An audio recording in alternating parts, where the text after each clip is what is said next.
Here's head coach Blaine McCorkle as the Demons get ready to head up to Cincinnati this weekend. As I think it was Bill Belichick said several years ago, we're moving on to Cincinnati. And That's right. Yeah, that's exactly what we're going to do. that's what we're doing. But coach, obviously Saturday was what it was. You said it in the post game. Big Ten school. They're a lot of ways bigger, faster, stronger, and a lot of teams. But what can you take from that game, just in terms of, like we talked about, the toughness that the guys showed, especially in that second half, really throughout the game, but those kind of intangible kind of things that you could really grow from that'll help us down the road this season.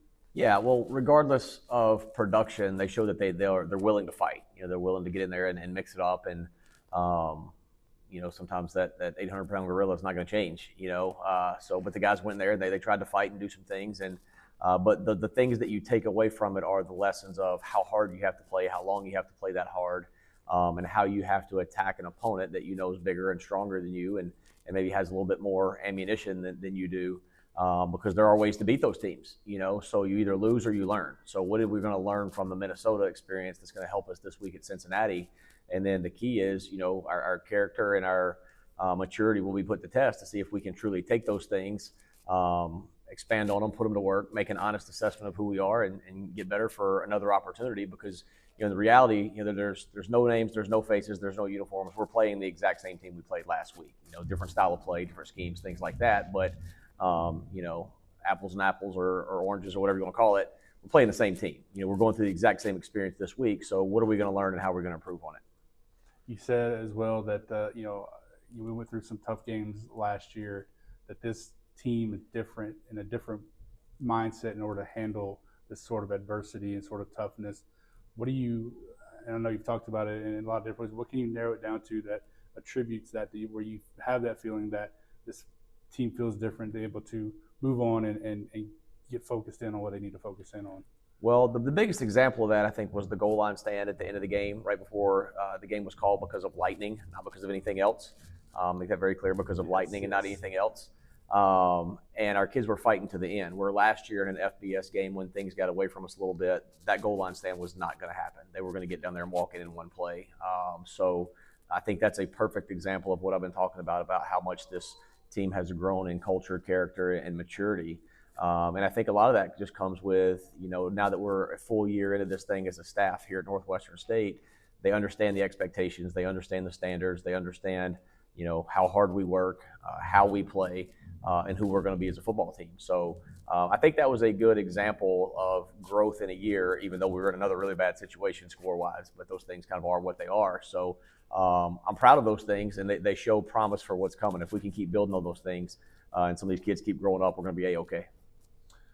As we move to this week against Cincinnati, like you said, it's maybe a different opponent, different stadium, but it's kind of the same sort of challenge ahead of us.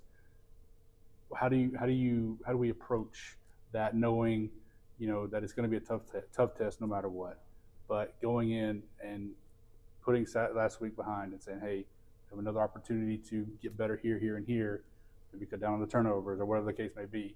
I feel like it's got to be an easier way to get into that game. Yeah, it is, because now you know what to expect, and there's so many of our kids on our team, being as young as we are, that had never been in that environment. There's very, very few kids on our team who didn't even come close to playing in an environment like that. So now they've been on a plane, they've traveled up north, they've eaten the bland food up north, they've played a Power 4 team. We're going to do it again this week. We're going to get on an airplane, we're going to go up north, we're going to eat the bland food, and we're going to play a Power 4 football team. And that's what you have to do. Now they know what that experience is like. Okay, there's no Tabasco and Tony Shastri's on the table, so we're going to be okay. Go play the game. Go get better. So again, you lose or you learn. What did we learn last week that can help us this week? Because it truly is a repeat performance, just against different schemes.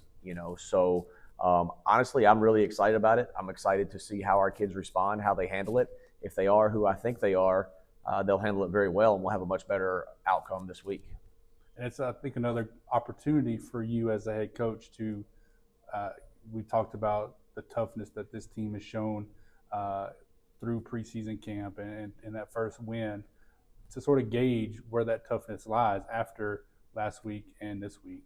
Yeah, it is. Every time you go out there, your toughness is challenged. That's the beauty of our game, is that you have to show up every week and exhibit your level of toughness, whatever that is. And every week you get a chance to exhibit that level of toughness, or you get to be exposed for not having it. So, that's what that is. And like I said, I'm kind of excited to see how they respond. If they are who I think they are, they'll respond really well. Coach, thanks for your time. All right, thank you.